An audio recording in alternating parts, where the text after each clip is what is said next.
Bonjour à tous. On va débriefer du coup ensemble ce match de Coupe du Monde, ce premier match de la France dans ce mondial 2026.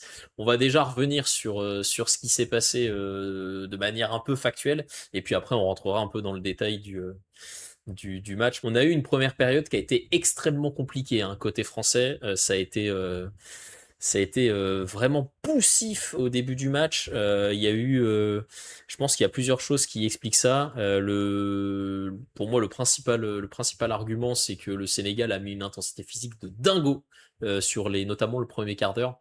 Et du coup, la France s'est retrouvée un peu étouffée par ce pressing-là. Il y a eu beaucoup d'approximation, les joueurs n'arrivaient pas à se trouver, ça coulissait pas forcément très bien. On notera aussi que dans cette première mi-temps, le Sénégal a eu beaucoup de grosses occasions.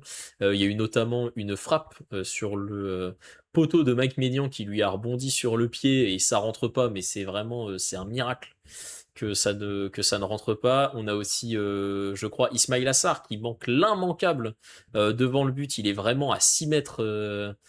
À 6 fois, il est dans la zone des 6 mètres, il tire et il met ça au-dessus. Donc c'est vraiment, on s'en sort excessivement bien sur cette première période. De toute façon, on voit un niveau technique effectivement abyssal, comme tu le dis, Alexinho. C'était absolument immonde. 0,03 expected goals. Je sais pas si vous vous rendez compte de ça, mais c'est assez fou. On a fait un tir, zéro cadré. Défensivement, c'était complexe. À la moindre contre-attaque, ça a été très dur. Et offensivement, il y a quand même un truc aussi à noter, c'est que nos attaquants ont manqué de justesse. Mais alors, dans le contrôle, c'était catastrophique. Mbappé en rate deux ou trois, ouais, des trucs où il est extrêmement bien servi. Et le contrôle se fait pas, il pousse trop sa balle, ou alors il loupe la balle, et du coup, les actions sont avortées. Et du côté du Sénégal, bah, eux, ils sont plutôt conquérants, ils sont clairs sur leur plan de jeu, et ils nous font très mal en contre-attaque et par leur impact physique. Donc c'est à ce moment-là, au moment où l'arbitre siffle la mi-temps, on se dit qu'on est bien heureux de rentrer avec ce score-là. Et puis derrière, on a la deuxième où là, tout change. On a une équipe de France qui est beaucoup plus percutante, beaucoup plus juste aussi, à l'image évidemment d'un Michael Olise, hein, qui en deuxième mi-temps a été fantastique. Moi, j'adore ce mec. Il a été génial, il a tout fait. Il avait des prises de balles qui étaient intéressantes. Il remettait dans le sens du jeu, il accélérait quand il fallait, il distribuait comme il fallait.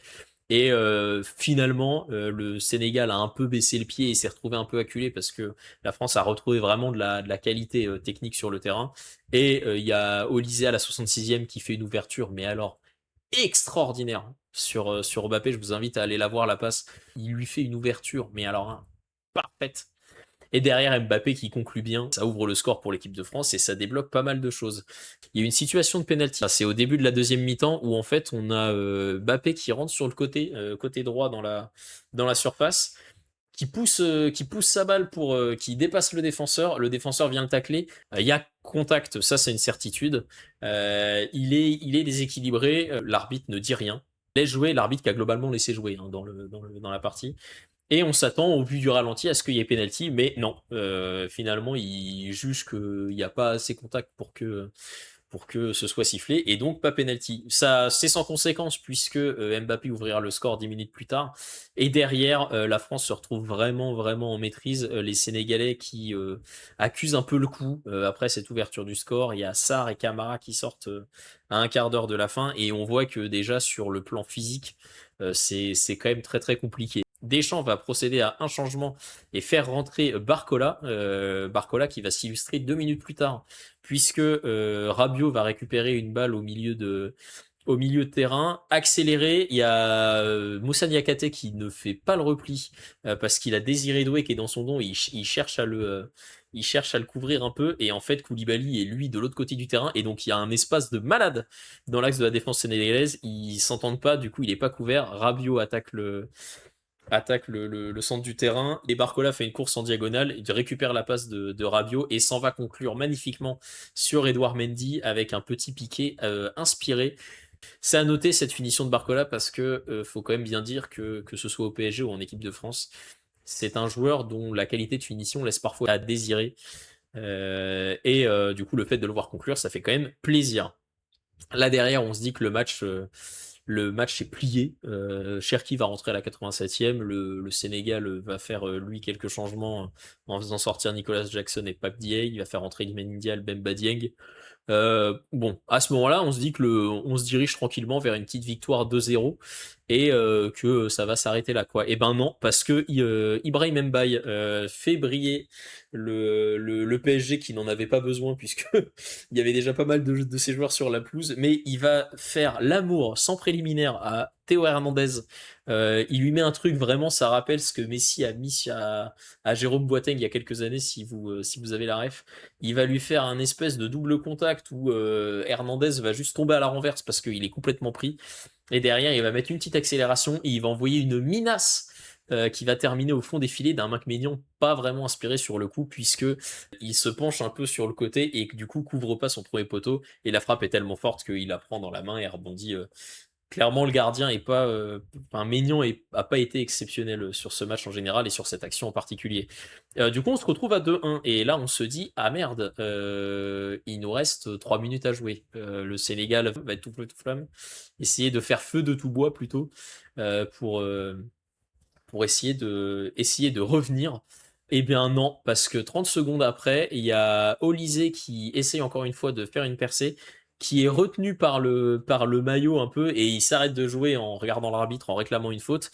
Sauf qu'il y en a un qui s'est pas arrêté de jouer, lui sur le coup, c'est Bappé. Bappé qui récupère le ballon à une trentaine de mètres, et qui, contre toute attente, déclenche une menace du pied droit et qui surprend Edouard Mendy et il met un super but et on se retrouve finalement à être à 3-1 et on éteint les derniers espoirs sénégalais qui auront cru pendant 30 secondes en deuxième mi-temps. Et c'est la dernière chose qui se passera de notable dans la partie. Il y a quand même une perte de Cherki, une perte de balle de Cherki un peu à la dernière minute, où il y a un cafouillage derrière parce que l'ailier sénégalais perce sur l'aile droite, centre en retrait, et il y a, je crois que c'est Rabiot, qui doit ou non Chouameni, c'est Chouameni qui la touche et qui a failli lober Maignan sur une action un peu clownesque. Honnêtement, on aurait pris ce but là, ça aurait été un peu triste.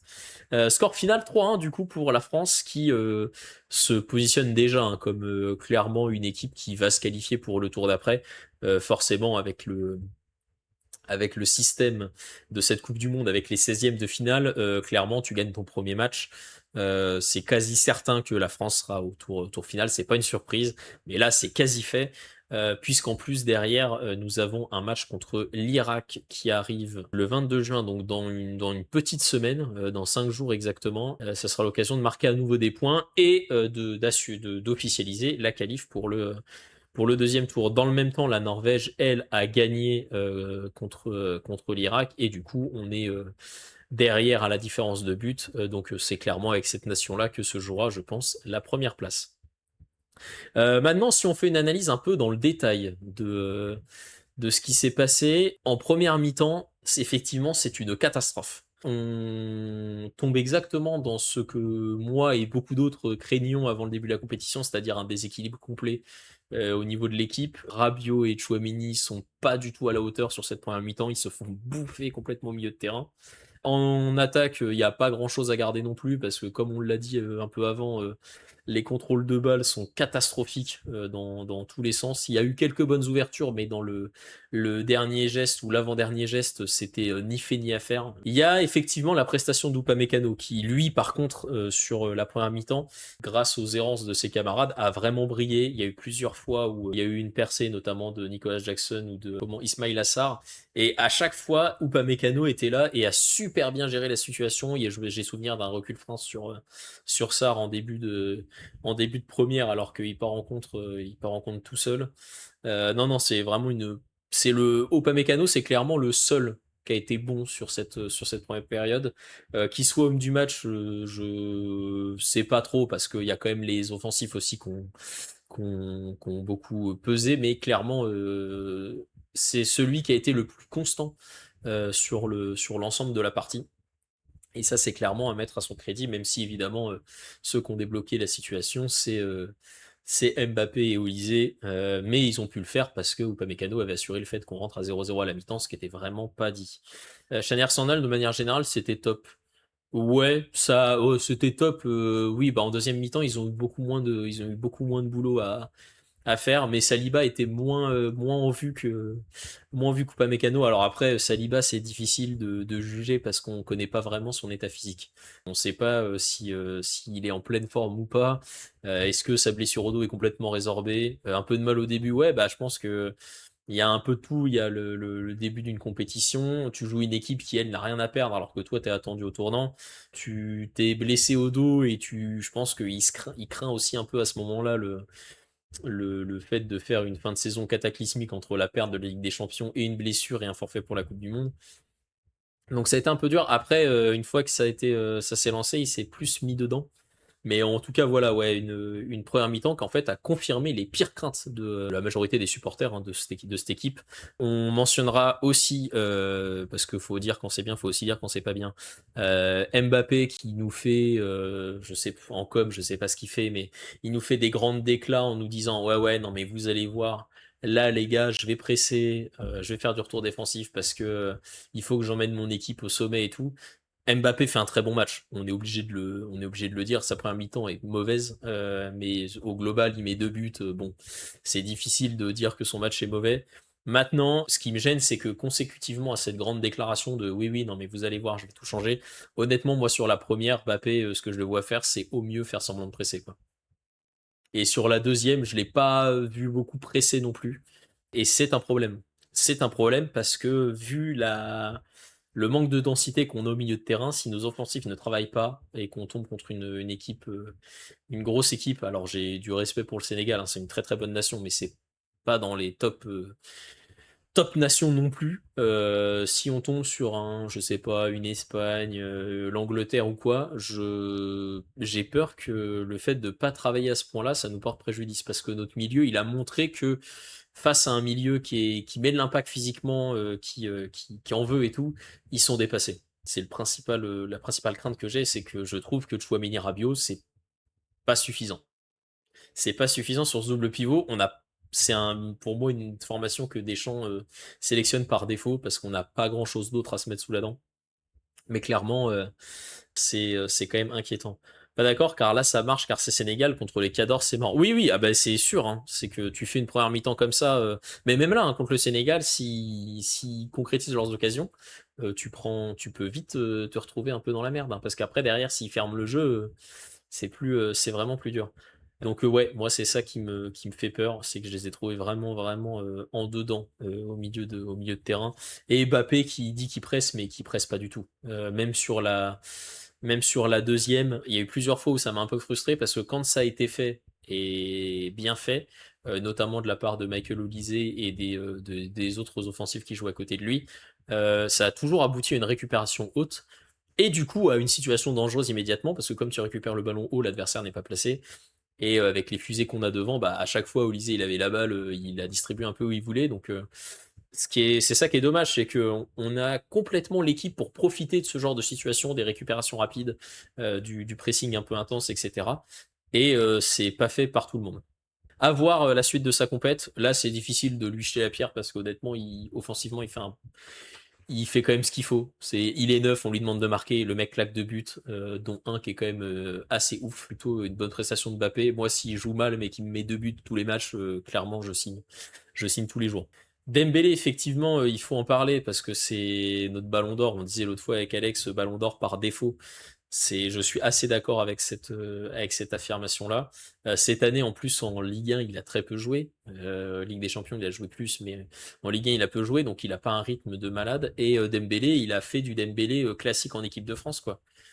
Il rentre et sur le terrain, t'as l'impression que où qu'il soit, il est jamais à sa place. Tu sais, il va jouer 10, mais en fait, là, on l'a beaucoup vu, notamment sur la deuxième période où ça permutait beaucoup avec Olysée, parce qu'Olysée, je pense que son poste naturel, c'est 10. Et lui, du coup, Dembélé se retrouvait à droite, mais en même temps, il est à droite, mais avec son pied gauche, bah, il a plutôt envie de rentrer. Et comme il y a déjà Olysée qui occupe ce taf-là, bah, il se marche un peu dessus. Donc, c'est compliqué. Dembélé en équipe de France, je pense qu'il y a il y a un vrai blocage. Effectivement, moi, je trouve il apporte pas grand-chose pour l'instant. Je remets pas du tout en question la qualité du joueur qui est évidente. Mais là, Dembélé, je sais pas. Je sais pas. Il faut peut-être repasser 4-3-3 ou mettre Doué libre dans l'axe et quelqu'un d'autre à gauche. Bah, en fait, le problème, c'est que le 4-3-3, tu vas forcément mettre un milieu. Enfin, en fait, soit tu vas mettre un Koné ou un Zahir Emery, peut-être, éventuellement. Mais du coup, ça veut dire que tu te mets quand même un offensif sur le banc. Moi, je suis d'accord, je pense que ce serait mieux. Le problème de ça, c'est que je pense que Mbappé tout seul en pointe, sans un mec en soutien, c'est horrible. Les stats de Dembélé, attends, les stats joueurs, on va regarder.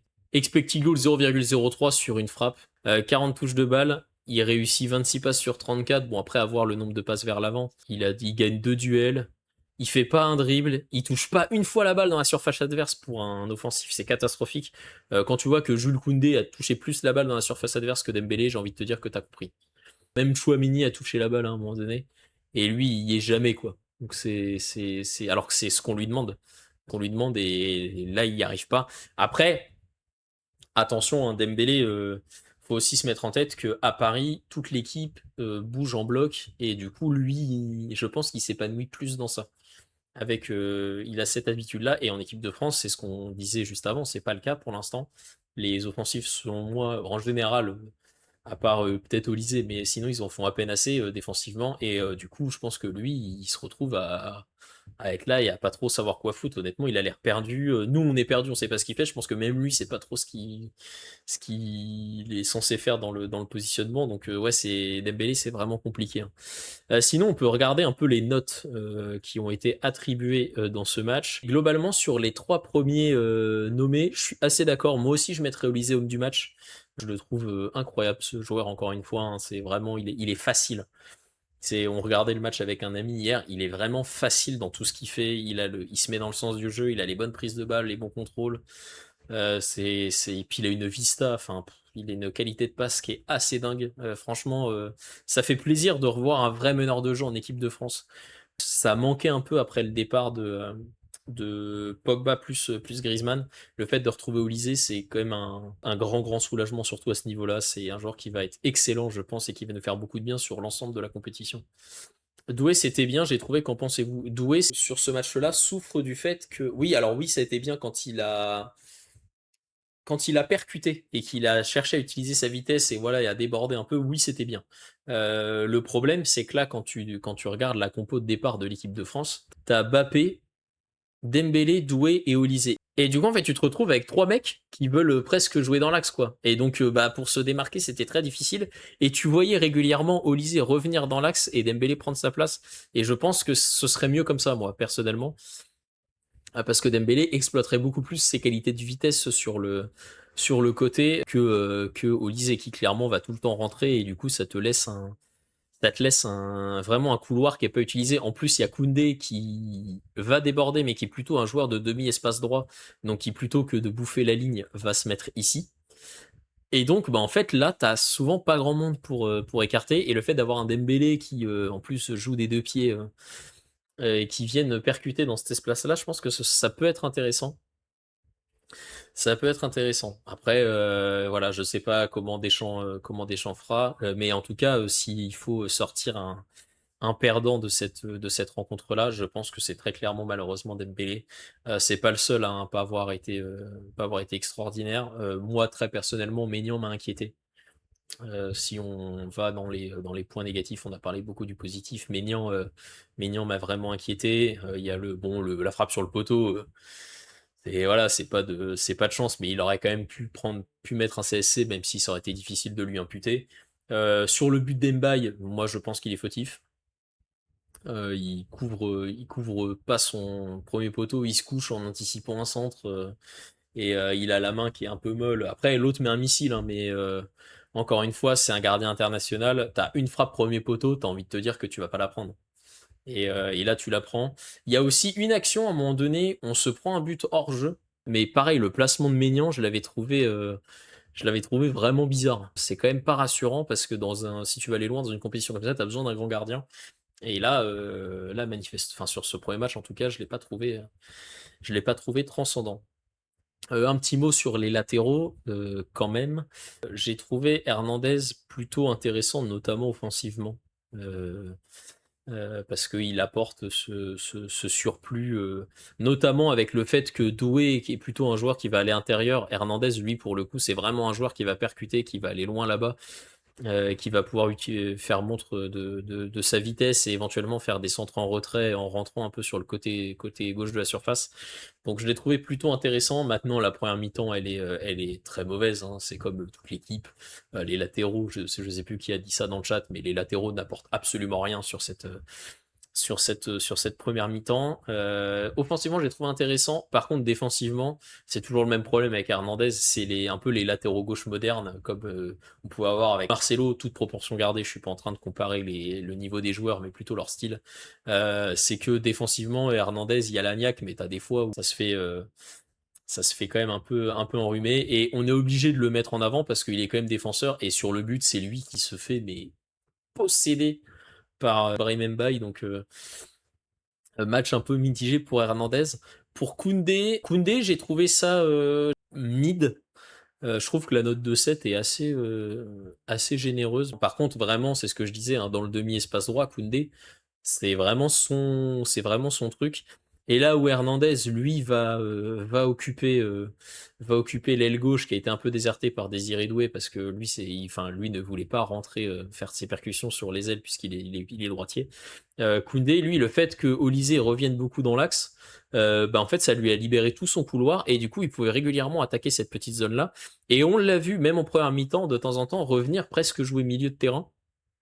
Donc c'est plutôt, sur ce match-là, c'est pas mal, mais c'est pas transcendant non plus. Je suis quand même content de savoir qu'on a cette option-là, c'est-à-dire qu'on a deux latéraux qui sont très différents.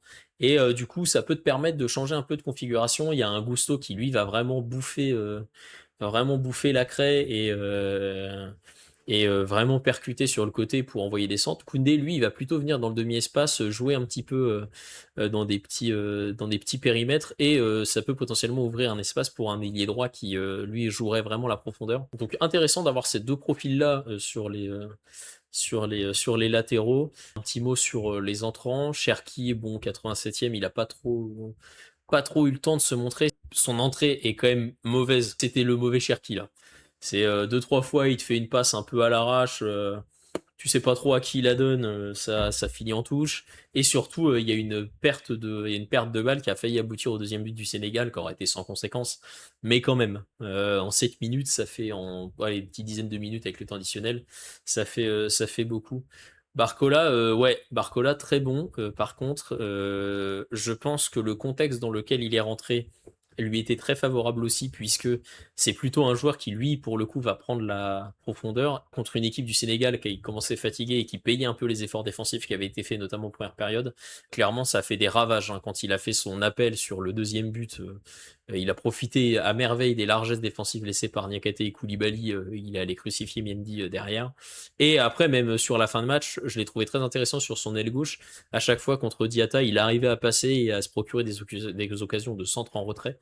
Donc Barcola, très intéressant. Je pense que son rôle, ce sera super sub, hein, enfin, ce sera remplaçant sur cette Coupe du Monde.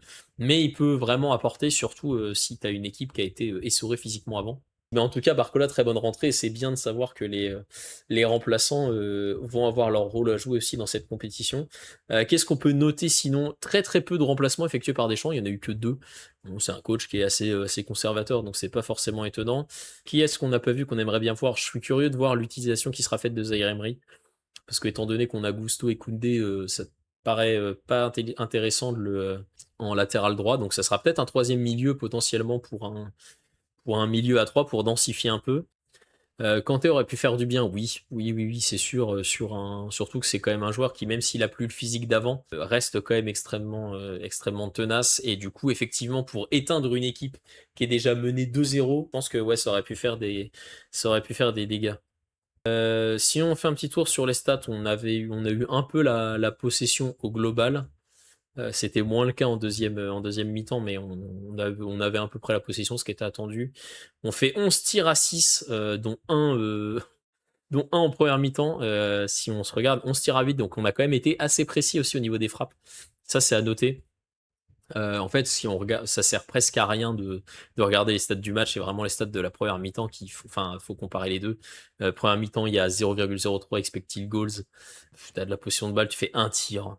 T'as 3 corners, tu fais 280 passes, t'avances jamais. Non, c'est très très dur. Ton tir, il est contré. Tu fais un vieux truc en dehors de la surface parce que t'arrives pas à avancer. Tu vois, t'as 60 passes dans le dernier tiers, mais sur 323, donc c'est quand même très très peu.